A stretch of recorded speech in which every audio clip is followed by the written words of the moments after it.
你要让它像电动汽车一样去内卷，产生高度的竞争，才有办法开疆拓土嘛啊！所以现在银行还是好处是说我管得它不会倒，坏处是说它都是被我保护的巨婴，为什么跟别人竞争？所以大陆要建立金融强国，要先有建立强势银行。你有了强势银行，你就不用担心人民币不会强势了吧？那个中国银行啊，跑到伦敦啊，那个首相斯塔尔说，好，我批准你一个人民币营运执照。对啊，这个就是一个进步。金融体系哦，其实也是一种武器哦，攸关着你我他的这个资产，还有我们的购买力。那进入到2026年呢，中国大陆对于人民币啊，其实是很有想法的，希望把它晋升为一个强势货币的目标，已经跟过去呢只是追求国际化，然后来做一个温和的结算，这样的表述已经不同了。我们来看到中国国家主席习近平他在中共的党刊《求是》的文章中提及，金融强国的核心之一呢，就是要打造一种能被广泛运用于贸易、投资还有外汇市场，并且具备全球储备货币地位的一个强势货币。那打造这种东西呢，一直以来都是美元在做的事情，但近年动荡不断，全球对于这个单一美元的一个做法，其实已经产生一些信心动摇了。那现在北京定义这一种新型的强势货币的一个新的定义，然后呢，带有更强烈的金融主义色彩。那这是为了在地缘冲突当中，如果万一发生什么事情，美国要制裁的话，可以为中国的经济或者它的盟友来的经济穿上一层防止金融制裁的防弹衣吗？赖老师怎么点评现在人民币想要提升地位这一套的金融战略？金融体系这个部分是中国大陆在整个国家发展中的最后一块，而且也是最重要的一块。它像是一个我们的血管一样啊，它是串流所有的，不管是生产制造业、商品啊，或者是服务贸易，它都由这个金融来去串流。那现在习近平已经说了，在“15+5”计划里面，那个人民币就是中国的金融国际地位，要在这5年内要打造出来。是，我觉得他们也已经召开了金融会议了啊。不过我觉得他们有提出几个要点，第一个就是说要走中国特色的金融体系，不走华尔街美国的那套系统。因为他们也发觉，走美国华尔街的那套系统风险太高。那问题就在于他们怎么能做到这个部分？我个人觉得看看嘛，因为这个是很复杂的问题，这个工程也比较大。我本身也并不对金融是十分内行，因为蔡委员比较内行。但是我觉得他们已经下了这个决心啊，然后也定出战略计划，而且也把目标也都定了。接着他们开始在动员他们全国的金融人才，还有就是他们要挖掘世界各国的就是金融的人才到他们这边来。我个人认为，他们选择跟英国的最重要的一个破冰的这个交往，我个人认为他们是有考虑要接近学习英国的国际金融体系的运作方式。我的判断了那当然，我觉得本来你要成为国际的金融体系的一个强者，你要先当学生，当好学生才能当老师嘛。对，所以我觉得学习、发展、探索、摸索，找到自己的路。是他们现在在走。是，好，中国大陆现在对整个打造新的金融战略非常有想法。不过，美元霸权已经行之有年了，不是短时间那么容易可以被动摇的我们来看一个数据，就是川普第2任期的政策虽然带来了众多的不确定性，美债大家也不喜欢了，但是根据全球金融讯息服务机构，也就是 SWIFT 这个体系的数据显示呢，美元在国际交易中它的霸主地位还是稳妥妥的。去年12月。升至50.5%，比前一个月的11月46.8%又提高了，成为该组织调整交易数据收集的方式以来呢，美元占比一个最高的时刻跟水位。此后美元第一，此后才是欧元、英镑、日元、加币，然后才到人民币，所以人民币目前是排在第6位的。那因此呢，中国大陆为了要端出一个杀招，就是数字人民币2.0，这个东西好在哪里呢？它就是利用这个多边央行的数位货币桥，我们叫 mBridge，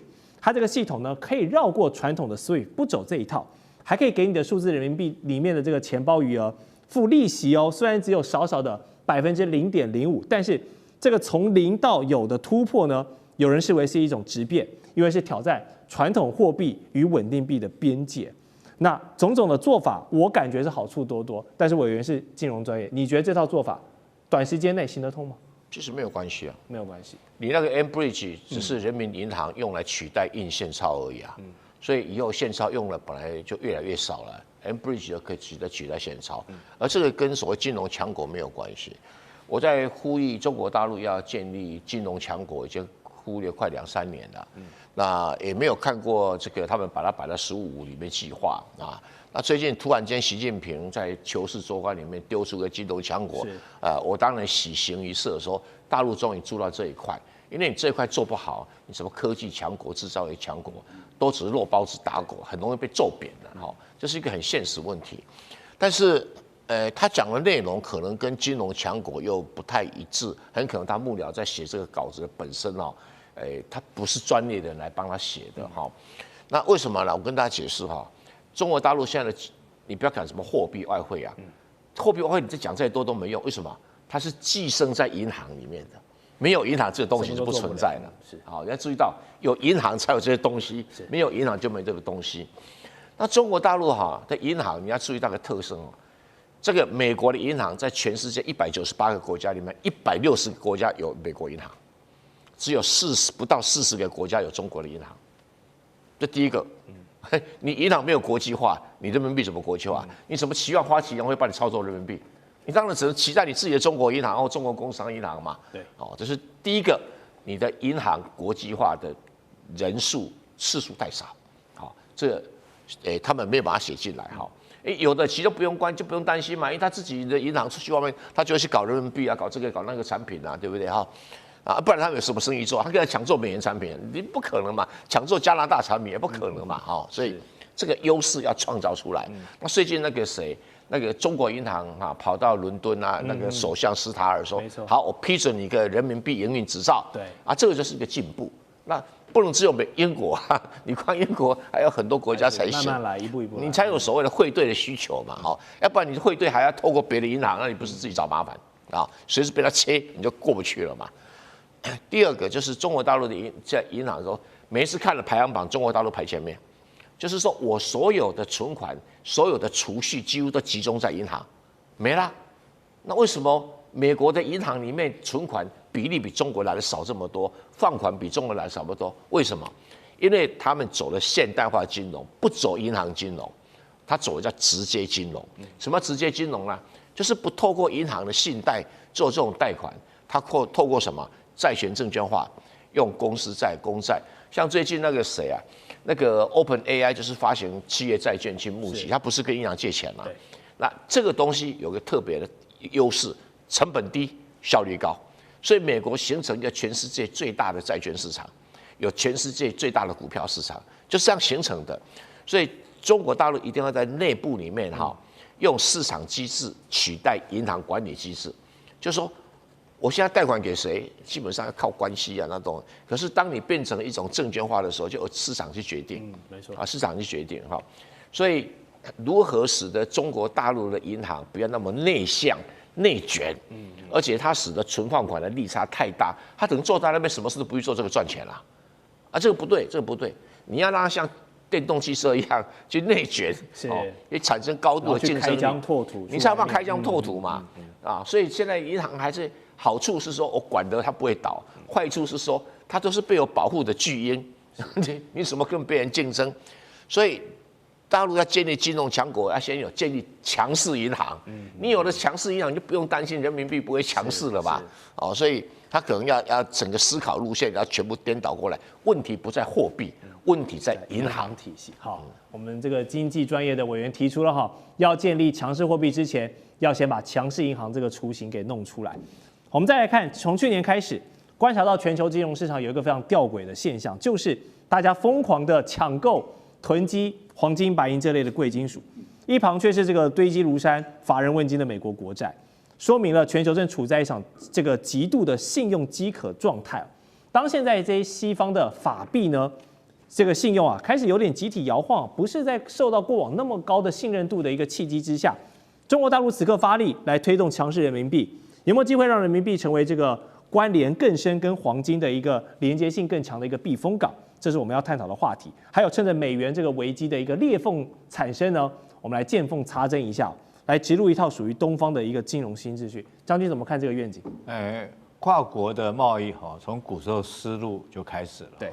丝路那个骆驼上面带的都是一袋一袋的黄金，可是你骆驼再强壮，你带的黄金重量还是有限嘛，哈。那我们到大航海时代，船所带的也都是金币。那时候大家只信任黄金，没有一个国家说我拿一张纸币来讲取代黄金。但是后来这个世界慢慢贸易越来越多，然后世界通讯也越来越资讯也越来越清楚哈，所以美元渐渐的就取代了黄金的地位，因为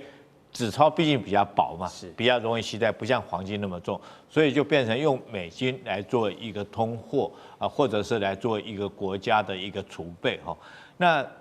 最近黄金会涨成这样，我觉得事出反常必有妖哈。这个妖是谁呢？不就是川普自己本人吗？你看他从他上任以来哈，不管是对格陵兰这个动武，或者是说他自己最近的一些言论，说这个美元贬值很好。所以在这种状况之下，甚至于他扬言一直要这个美元利息降低，在这种状况之下，我们就看到美元的地位越来越薄。美元跟美债这个时候双杀，全球是否已经出现了卖出美元资金大逃杀的这一种趋势呢？今天我们会一起的来做关系，因为我们其实可以观察到，2026年才开年不到1个月，金融市场就已经开始出现到一些风暴的前奏了。我们来看到的是几个指数，美元指数单周不断的暴跌，创下从去年4月以来已经是一个最差的表现了。包括可以看到美债跟美元都在同步走弱，现在资金正在逐渐的撤离美国当中。我们来看到，包括了这个是来自于巴龙周刊也特别说了，现在世界已经进入到一个全新的阶段，这个阶段他认为就是弱势美元的时代已经正式的到来，而导火线他认为就是川普本人了。因为呢，我们可以看到，特别是在最近地缘政治很动荡之外，包括川普在处理格陵兰的问题，他不断的用关税来胁迫这些欧洲国家，让这些欧洲国家也认为说美国的影响力在不断的下跌，他们也在卖出美元，有这样子的一个动作。结果我们就是可以看到，不管是股市在跌，或者是这个债市在跌，或者是汇市跌，避险资金现在已经逐渐的往其他的地方去流动了。各国现在买什么呢？买的就是黄金。波兰可以看到央行它增持了150吨的黄金，欧洲、印度、亚洲机构全部系统性的就是要把美债给减持掉，而避险资产现在呢也在掀起全球的资金开始往这个地方在不断的走。经济学家说啊，一旦失控，如果美元持续的发生这样子的一个结果的话，后果是不堪设想的。不过我们看到这个时候，川普好像也没在怕，他认为说，美元就算上下波动，这也都是正常的啊。反而会不会有利于美国我们在这边的出口的竞争力反而更加的好呢？那包括了知名的投资人他也说了，全球资金他观察到正在撤离美国当中。我们可以看到现在这个世界正从贸易战走向了一个资本战争，这是来自于桥水基金创办人达利欧的发言。赖老师怎么看？有没有发现这个卖出美国的一个风潮在全球兴起？我觉得它是一个趋势在移动啊，但是它并不是说川普这一年内就造成了这样的一个趋势移动。事实上是拜登时代就是拜登的4年跟这个川普累计而产生的这样一个结构性的变化。为什么？因为我觉得最早的导火线是来自于这个俄乌战争的时候，美国跟欧洲对于俄罗斯的海外资产的非法冻结跟没收，我觉得这个引起了很多国家他内心里面对于欧美国家的不信任跟不安。首先，他们把俄国赶出 SWIFT， 所以你就看到了很多国家就开始去另制一个避风港的一个系统，也就是本币交易的问题，还有就是数字化货币交易的问题还有就是另外的区块链的问题，来去回避这个 SWIFT 的影响力。所以等于是经过这么多年以后，我们看到 SWIFT 的影响力在往下降，它的份额在减少。那么本币交易的这种清算银行的机制在建立起来，区块链的建立的机制在建立起来。所以事实上是美国他们当初去把这个 SWIFT 这一个本来是一个经济工具，把它政治化、安全化之后造成的后遗症，这是第一个部分。第二个部分就是他把俄国的海外资产冻结，这个形成了很多国家对于欧美国家的不信任，特别是对美国。所以你看到从那个时候开始，从俄乌战争冻结开始，中国大陆就有节奏的、有计划的开始抛美国政府公债，就不断的在抛，那么一部分一部分的在抛。中东的很多的国家、很多的富豪。很多他们也做同样的动作，都在抛美国政府的公债，也就是说，买一些美国政府美国私有企业的资产，但是在抛售美国政府公债的情形下，他们在做移转。第三个，他们的动作，这个就是蔡委员一直在强调的一件事情，就是他们在增持黄金，也就是说，很多国家就开始发现，就是说，如果经济的动荡不安时代来临，那金本位制当时也是。俄国的金本位制帮俄国度过了那个难关，那大家就会去核算我的黄金的储量够不够。那如果你不是一个黄金生产大国，那你本身的风险就升高了。所以很多的国家开始有节奏的、有计划的在增持黄金。可是又由于美国他们去没收、冻结别人的资产，他们对于美国把黄金放在美国、放在欧洲又不信任，他们要把它搬走。那像中国大陆就在上海。成立一个黄金市场，就是黄金我不放在那边了，我要搬回来运走，这个会对于欧美的国家，对于离开美国，当然就构成影响了。所以您所提到的有关于大家都在走的时候，再加上川普上来了以后，川普就成为推倒这面墙的最主要的推手了。因为第一个他的关税，第二个他的胡作非为，然后使越来越多的人对美国越来越不信任。大家对于美国的经济、美国的未来，然后不看好的情形下的时候，你看美国政府的公债不断的在抛售，原来就大陆嘛，可是越来越多的国家，现在是看日本，如果日本也守不住的话，那大概美国就完了。因为日本是最听从美国的，也最怕美国的。如果有一天你看到了日本为了要救自己的日元，开始在抛售美国政府的公债，然后开始要把这个钱拉回来救日元的时候，我想这个大概就是美国的终结日吧，应该是这样讲，就是连日本都走的时候。那欧洲的国家，你要看欧洲其他的国家走的幅度有多大。现在是丹麦走第一步嘛，可是问题就在于要大国出来走才有效。对。那欧洲的大国如果出来走的时候，这个才是美国政府美债的一个非常严重的一个讯号。所以我个人觉得，目前来说这个趋势是有了，但是你说要把美国推倒，到目前看起来还不到了。但是要这些大国都站出来才有效。是，那同样的问题，委员又怎么看哦？那也有一个说法是说，如果真的不断的出现弱势美元、卖美债美元，这后果不堪设想。委员怎么看？都不会。我一再鼓励呼吁中国大陆要把自己建设成一个金融强国。不要只是制造业强国，什么世界市场、科技强国，少了金融强国，你就是不是强国。美国最强的就是它的金融强国，在全世界打遍天下，没有敌手。为什么？我再举个例子，中国大陆去年非常开心，我也很高兴，就是它的贸易的顺差1兆2000亿，对美国贸易已经降到了15%以下，它全世界的贸易顺差还1兆2000亿。可是不要忘记，这1兆2000亿啊，1兆。其中的1兆都是用美元收入，它不是用其他货币收入，不是用人民币啊、日元，都是用美元收入。那你这个中国人民银行把这个1兆美元的收入，只是一部分放在口袋，其他散在银行、散在民间、散在外销企业里面去。那你为什么不买别的？你为什么不收黄金？就是因为美国有一个全世界最大的资本市场。它的银行系统加证券市场加起来所构造的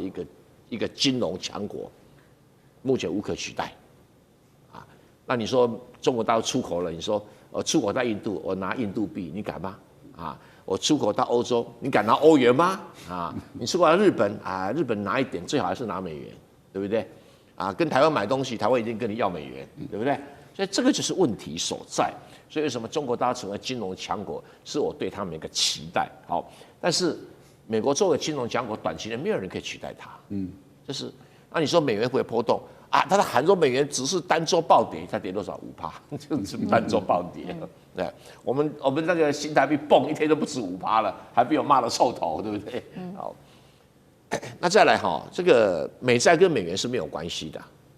美元仍然是全世界最大的贸易货币，最大的储蓄。所以大家在抛美元买黄金，量还是很少。如果全部美元抛的钱买黄金，像黄金不知道应该1盎司至少是10万块美元吧？恭喜啊！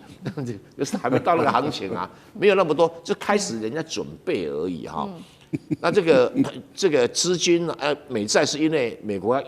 赤字那么大，川普要花那么多钱去搞国防啊，那要印钞票啊，要卖公债印钞票，那公债当然跌，利息当然上，可是他就要换联储会主席，要把这个利息压下来，就要印钞票啊，那印钞票美元就更跌，所以这个绕那个循环，那会不会倒？不会倒，所以刚才赖教授讲，他就是不会倒啊。那你说资金正撤离美国，那撤离美国，中国大陆整天收那么多美元啊，现在全世界收美元最多的就是中国大陆啊，他美元买了，他该怎么办？就是要去做一个资产的一个管理。那我要不客气讲，中国大陆现在的金融管理能力跟美国还有很大的距离。那科技已经慢慢赶上了，就是在金融管理这一块，那是谁耽搁了呢？平常心讲，就上一届的央行总裁、央行行长，那个中国人民银行行长，把这个中国大陆的整个金融系统该升级的时间给耽搁了。当然，可能跟他们那个整个国家领导人不懂金融体系，那一直以为我制造业才重要，好像去金融业上班啊，就是赚大钱，可是又不用努力的啊，这两码子事啊，这两码子事。你在金融界你就被人打扁脸嘛，所以我是觉得以目前来看，资金不会撤离美国啊，只要中国大陆继续收美元，怎么会撤呢？没有人会撤啊，对。那你说弱势美元，美元弱势强势有一定的幅度啊，有一定的幅度啊。然后说世界从贸易战走向资本战争，这个乱讲。贸易战还有关税什么东西？那什么叫资本战争？你要给我买货物，我不收美元，是叫我收什么？对不对？这个很现实的问题啊。那你说好，我拿美元，我只是不买美债，可是我要买什么？钱还放在美国银行里面啦。还是存在美国银行里面收利息啊，或买企业债券、买理财产品、买 ETF，只是不买美国政府公债，那你在跟我讲笑话嘛，对不对？所以我认为这些都是危言耸听。还有那个经济学家什么 Weinstein 我没听过，他是个肉收银行一个小银行的经济学家，一旦局势失控，后果不堪设想。现在已经局势早就失控了，后果不怎么样，美国股市照样涨。好，所以一样的问题，请教厉将军，就说到这个美国股市照样涨，但是国内的实体经济感受不到这样子的一个问题，厉将军。最近这段时间黄金疯狂的涨去年涨了64%，今年才1月还没结束嘞，就已经涨了快20%所以我们经常讲一句话，事出反常必有妖。这个妖风还挺大的。那这个妖是谁呢？我觉得就是川普。那不就是你川普这一段从你就任总统之后，美国总统之后这一番的操作，然后让整个美元走向贬值，那当然就推升黄金向上那我认为这个会造成黄金这一波的涨幅当然第一个是跟这个美国你跟这些盟邦国家，包括你这个要攻打要强占格陵兰，还有你的关税政策把所有盟邦国家都得罪了。虽然说短期之内这些国家对你来讲经济上面可能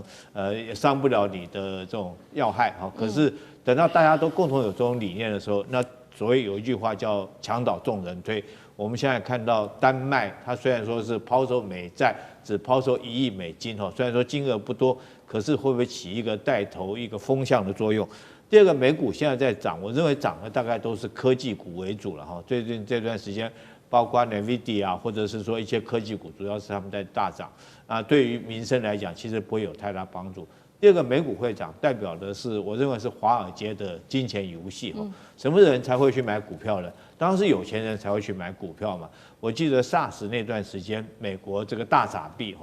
那补助那些人的钱以后，有2种人，一种就是我只是这个租房的人，我收到钱以后，我当然就赶快把我房租还掉。那房东他除了收到第一笔美国给的钱之外，他又收了房客给他的钱。那在这种状况下，他多了钱放哪里？他就去买股票。我觉得美国股市涨跟这个有关系，跟他这个大印钞有关系，跟科技股飙涨也有关系。因为总是钱就这么多嘛，那为什么都跑到美国去，都跑到股市去？但是我们要注意到，就是美国基层民众是怎么样过日子。我觉得美国很明显的它大概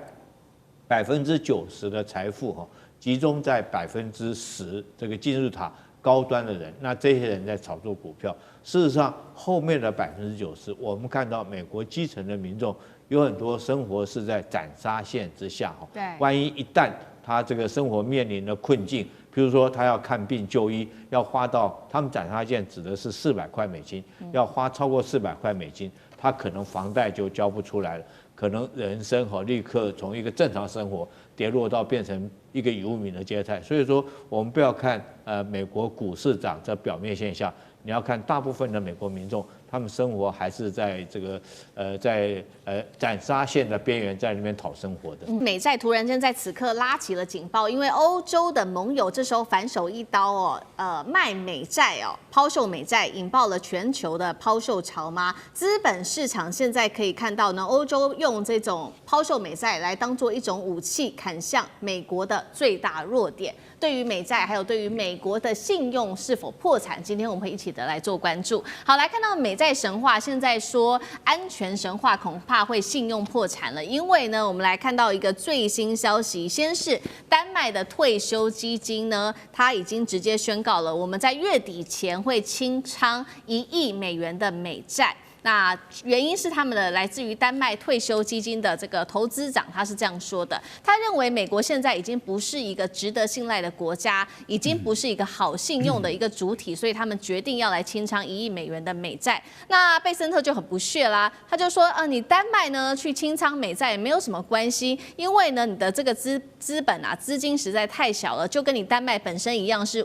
毫无轻重的。那么没有想到这一话一说完呢，他就这个遭到了一些报复。这个是来自于瑞典最大的养老基金，突然间在财长贝森特说完话之后，立刻抛售了700到800亿瑞典克朗的美债，这个金额相当于77亿到88亿美元来打脸贝森特。这时候贝森特啊，本来从这个嘲讽的语气，突然间态度180度大转变，他呼吁说：全球我们这时候要冷静一下，让事情自然的发展呐，并且撇清说最近美债的市场动荡的主因是跟格陵兰没有任何关系的，呼吁大家不要把这件事情给放在心上。那么德意志银行的策略师就这样说了，他说呢，现在呢，这个他会这么紧张，包括了财长会这么紧张的原因，是因为欧洲其实是美国最大的放款人，而美国呢，对于外国资本的依赖是关键的弱点。美债不只是市场的商品，更是美国的霸权一个很重要的基石。所以现在一旦全球对美债的信心破灭的话，连联准会啊，恐怕都救不了美债了。节目一开始要特别请教委员，我们看到这个贝森特的态度突然间一下子大转变哦，代表他很清楚，欧洲如果真的动手抛售美债的话，后果是会非常的严重吗？委员怎么看？一点都不严重。欧洲是全世界持有美债最少的国家，欧洲央行才多少？700亿美元，能干嘛？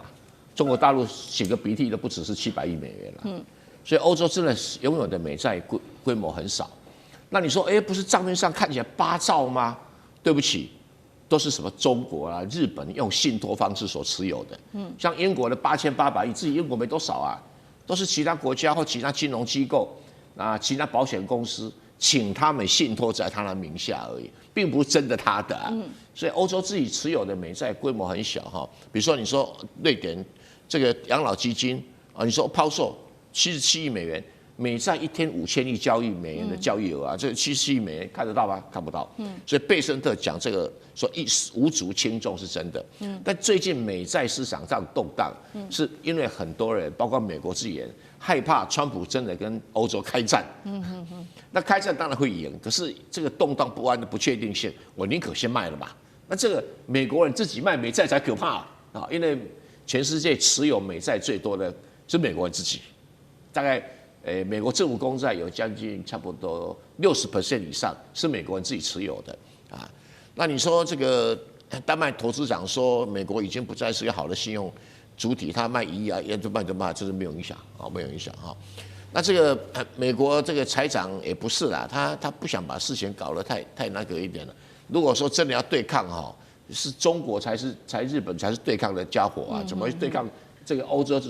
这种没有本钱的国家呢？哈，你别看那个马克龙要法国外汇存底没多少钱了啊。那德意志银行这个欧洲实际上是美国最大的放款人，乱说。因为钱都不是你自己的。因为伦敦经营这个财富管理很成功，然后这个比利时也很成功，卢森堡也很成功，荷兰也很成功，所以他们拥有的都是其他国家拥有的资金，不是你欧洲自己的。你拿别人的钱当做你自己的所以我是觉得，连这个策略分析师很丢脸哦。那你说美债不再是市场商品，是霸权啊，这是对的这是对的。如果今天中国一下子要把所有美债或者美元全抛掉，搞不好美国脸一横就说我冻结你就冻结了，就像冻结俄罗斯一样的道理哈。所以中国大陆在那边放太多钱，注意现在还有3兆在那边呢。是，那这个什么美债信心破灭，现在大家已经对他没什么信心了什么联准会救不了，联准会出手都几千亿，对这没什么问题啊。是，那同样的问题也请教李将军。我觉得我们美债是一个比较稳定的一个投资了就是就像是以前我们学过一点的基本的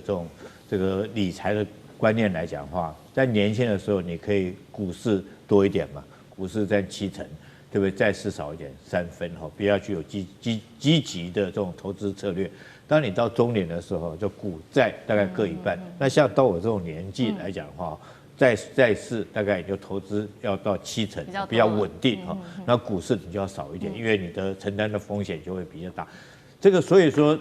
债券从这个投资的理念来看的话，它是属于一种比较稳定的认为说这个投资理财比较稳定。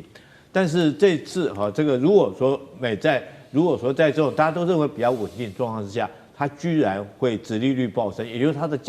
的债券本身的价格下跌，那会造成什么影响呢？第一个就是说，这个大家就不再信任美债嘛。第一个就一定是造成你这个国家如果说是你美国国家债券来讲的话，那当然会造成你国家利息要支付要比较多你才能够去借到钱，因为你的风险不再那么高，我就要支出更多。那以美国现在来讲的话，它现在本来这个利息就已经很高了，每年要支付的利息，它的这个就已经很高。如果在这种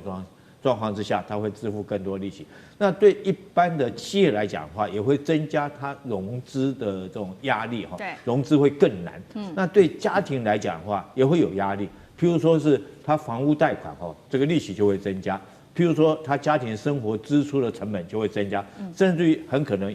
因此而引起这个所谓的通货膨胀的可能性都很大。那这次来讲，我认为说是美债会这样发生主要是也是由于川普自己搞出来的。第一个，他对格陵兰造成地缘政治上的一个风险大家会评估。所以说，欧洲来讲，我虽然说很无力、很乏力，可是好歹我就像丹麦来讲，退休基金我就给你这个清仓1亿美元瑞典来讲的话，金额虽然不高，可是代表我反抗的决心我就清理美债。那当然对这些情形对这些国家来讲其实他们有一句话，如果说是在互相打金融经济战的话，那当然是杀敌1000也会自损800，你会对美国的经济造成影响，但是对你自己本身也会有影响，因为你可能对之后这个像我们刚刚看到这2个有一个共同的点大部分都是退休基金或者是养老基金，那对老年的这些生活来讲，就会失去一个基本的保障，因为美债毕竟来讲，在全世界来讲还是一个很稳定的一个投资信用的一个保证。是，所以当这个经济活动力降低之后，我觉得对欧洲自己本身对美国本身来讲的话，它的经济活动会降低，所以对川普来讲，我觉得不管怎么样对他来讲还是一种威胁压力很大。好，所以我们看到地缘政治的这个压力之下，欧洲国家开始大卖这个来自于美国的债券，但是对于美国来说，看起来整体的债券市场不会受到欧洲太大的影响。但是如果是中国大陆跟日本卖美债的话，这影响就会蛮大的了。那川普真的会容许自己的小弟日本把美债卖掉，因为现在开始做这些动作，然后把资金带回日本来救日本的经济吗？赖老师又怎么看？目前还没有这个趋势了，但是波动大，主要的是跟美国跟日本都是一个政府负债比较高的国家尤其日本的政府的负债太高了GDP 的2.85左右这么的高。那现在的情况是在日本会产生这么大的波动，是因为高市早苗宣布他要解散国会这个才造成了昨天的剧烈的一个波动。也就是说，政治呈现出一个不稳定的一个状态的时候，他们也很明显的发现，日本的经济状况似乎没有想象中那么好，因为到目前为止物价还是在上涨，然后预算案因为大选的关系又会被搁置，即使他们的财务大臣有特别跟日本说，我们已经有准备了一笔特别的预算来去维持这个政府空转时间的时候所支用的。但是问题就在于，以目前日本的经济状况来说，日本人他们觉得不信任的情形，我们看到它主要的就是因为长天期的它的这个公债卖不动，殖利率一直飙升，那等于是它卖不出去的时候，很多人也就跟着开始把它的公债把它抛售出去了。所以不管是40年期的、30年期、20年期的，那都看到它的整个殖利率都在往上攀升的情形下的时候，大家也会看到美国的政府公债也出现同样的这个殖利率一直在攀升，也就是说美国政府的公债也卖不动的，因为中国大陆有节奏的、有计划的一直在减少它对于美国政府公债的持有。目前来讲已经降到历史的最低点了，是从过去的排名第1、第2、第3、第4，现在可能排名到第5、第6、第7、第8，这样子一直不断的大陆有节奏的一直在抛的情形下的时候，美国政府的公债它越来越卖不动，那它的殖利率一直在飙升，那很多人开始对美国政府的偿债能力越来越不信任的情形下，再加上联总会它不肯降息的情形，很多人开始担心美国政府破产的可能性越来越高。那我们想，这些都是稳定基金嘛，因为退休基金有储基金，这个都是稳定基金。那这些基金的负责人，他本身是要吃法律官司的，也就是说，你的一个获利低于5%的话，你再继续持有，你本身是要负法律责任的。我觉得在这个情形下，很多国家的政府的操作人员，他们本身当然就会抛售，一旦抛售，那呈现出来的这个殖利率在飙升。我觉得日本如果高市早苗没有把日本的经济稳住，没有把日本的财政状况稳住，如果没有把它的政治的局势稳住的话，日本如果一旦崩跌，你就不能排除它会回过头来救市。一旦如果日本也开始回过头来救自己的话，那这个对美国的冲击很大。那如果说日本他觉得他活不成，他怎么还有可能会让你美国说我今天为了你，我今天死了算？我想这个应该不会做到事，但是到现在的情况还没有发生。川普这一次活捉马杜洛是剑指大陆吗？我们来看到他掠夺的是委内瑞拉，他要来做的事情就是重建石油美元，斩首人民币国际化。从财经面，我们也做一次比较清晰的解读。好，来看到的是这一次川普针对美国的这一场大行动，有一个说法，他说是为了美元而打的这一场战争。来看到新华社怎么报道，他说第一时间定调这就是赤裸裸的霸权行为。他认为美国再次的上演这个叫现代海盗的逻辑，也就是用政治呢来指控，并且正当化所有的军事行动，完成政权的更替之后，一切都由美国的资本做进驻，来瓜分一个国家的资源跟这个国家的命脉，并且回顾了川普才上任短短的时间，第2任期已经对7个国家发动了军事上面的行动。除了我们刚刚提到的委内瑞拉之外，还包括了伊朗、叙利亚、伊拉克、也门、索马利亚、奈及利亚等等的国家。而另外也看到了，这个是川普嘴巴上说不会让美国再次的拖入战争，但是已经有这么多的国家是他祭出的这个军事行动了。那么现在也看到呢，为什么说他必须要打这个委内瑞拉，并且拿下它的石油呢？就是因为委内瑞拉虽然说看起来储量很高，但是它的产能还是不够的。他认为说技术上面受到限制，产能被压下来。如果美国接管，未来会有更多的这个机会来去生产它的石油的。那这个委内瑞拉的石油对美国来说也是相当重要的，将来可以用作美国的基础建设、AI 资料中心建设等等，这些都是不可或缺的能源。杨老师怎么看？接下来美国的油气就会来做进驻，这是川普说的，这是川普的最终目的吗？一切都是为了石油？老师怎么看？其实我觉得川普上来之后他也蛮一致的，他就是认为整个美洲就是美国的美洲，就是以前的门罗主义，现在我们把它叫唐罗主义嘛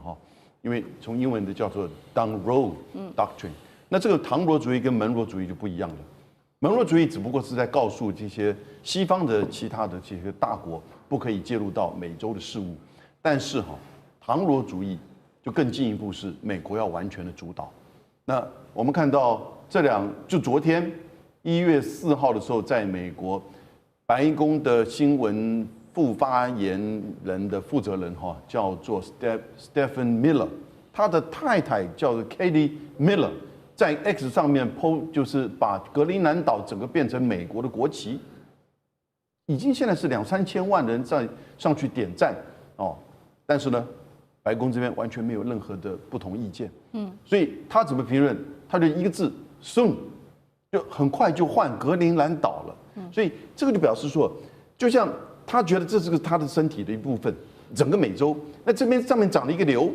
因为他反美，但是他又控制了这么大的一个资源，然后呢，让俄罗斯或者是中国大陆的这些建设或者是经济，也许有军事进来，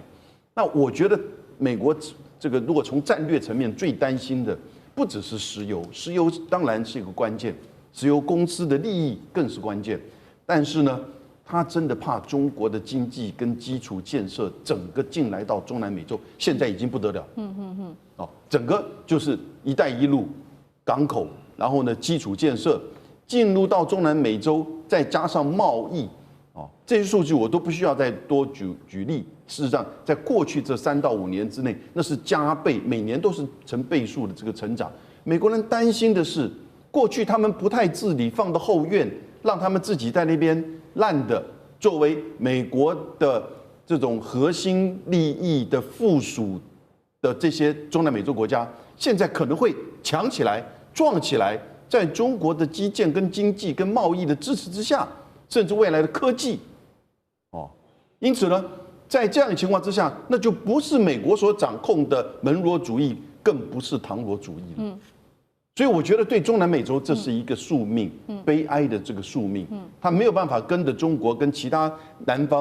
全球南方国家一起在基础建设跟贸易上在跟中国进行正常的关系。因为我觉得接下来大概开始排除的就是这些层面了。好，所以美国除了这次针对委内瑞拉它的攻击，除了要石油之外，也是要让这个中国大陆的一带一路不要真的完全的进入在中南美洲国家，也要打击大陆的经济。一样的问题 ，Russ 有怎么看？这个需要时间，是一个过程。因为我们回头看刚刚杨老师有提到，最近几年中国跟中南美洲国家贸易是越来越贸易的这个量越来越大。对。而且中国企业愿意投资各式各样的基础建设，不管是机场、高速公路、铁轨等等啊。那问题是美国企业已经是一阵子不太想去那边投资，那怎么说服美国企业重新去那边投资？以前冷战的时候，美国企业是愿意在那边投资，然后后来是比较没有兴趣，那不管是因为贪污或利润不够等等问题啊。那中国企业因为很多是国营企业，那国家说，你要去中东投资，你要去中南美洲投资，他们就去，员工也跟着去。那美国企业不是国营企业，所以说服美国企业去那边投资，这个目前是一个问号，真的是一个问号。那另外刚刚有提到一些，不管是电讯设备，那怎么说服这些中南美洲国家说？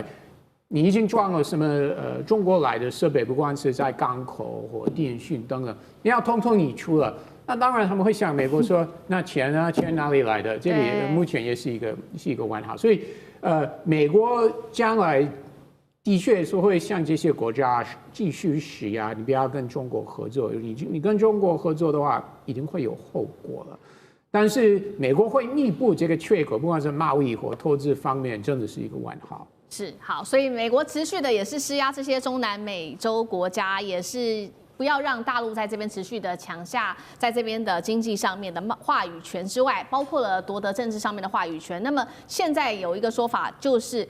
美国也要重新夺回在中南美洲国家这边的美元跟它的能源的定价权，因为呢，现在看起来委内瑞拉85%的原油都是流向中国的，并且都不是用美元做交易了，这边都是用它的本币做交易，直接推动人民币的国际化。这一点反而是川普现在非常忧心的，所以以呢，一旦他完成接管委内瑞拉的石油的话，他希望未来西半球的石油都是用美元来做计价，把这个人民币计价给赶出去，有可能吗？委员怎么看？没有啊，是现在中国大陆跟委内瑞拉买石油也都是用美元啊，并不是用人民币啊。所以大家在谈石油美元啊、人民币能源结算啊，这个都杞人忧天。因为石油美元是什么意思？就是出口石油到美国的国家赚了美元以后，如何回流至美国？那个回流美国的钱叫石油美元。美国自己已经是全世界最大的生产石油的国家，它的进口啊，一天大概700万桶，非常少。它一天生产1300万桶，然后这个进口这个出口700万桶，数量不大啊。然后进口多少？500万桶。可是进口从哪里来？就加拿大，加拿大95%卖给美国，因为是运输成本的关系啦。北边的就用加拿大的油，南边用别的地方德州的油。那这种石油美元哦，会真的累计比较多的就出口国家啊，最大的就是沙特阿拉伯啊。那俄罗斯现在在卖石油都用人民币结算了，所以这个石油美元就是卖美元所持有，卖石油所持有的美元是已经到顶了，已经到顶了。那你美国说接管美国石油公司接管了委内瑞拉石油，它不卖给中国，卖给谁？因为全世界最大的石油进口国的中国啊，量很大，你没有人可以买，你还是卖给中国啊。所以川普这么会做生意的人，他当然金明兄，你给我多买几桶啊！我现在你不要跟俄罗斯买，你跟我买，我们两个好一点。这种事情川普会干的啦，对不对？那竟然中国少给俄罗斯买石油，还多跟委内瑞拉买石油，其实也没有什么差多少啊。那这个生意一定会达成，所以那人民币结算有它的上限。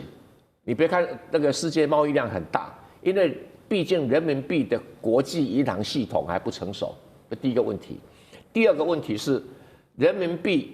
在中国央行所能够影响的其他的央行数得出来，没几家，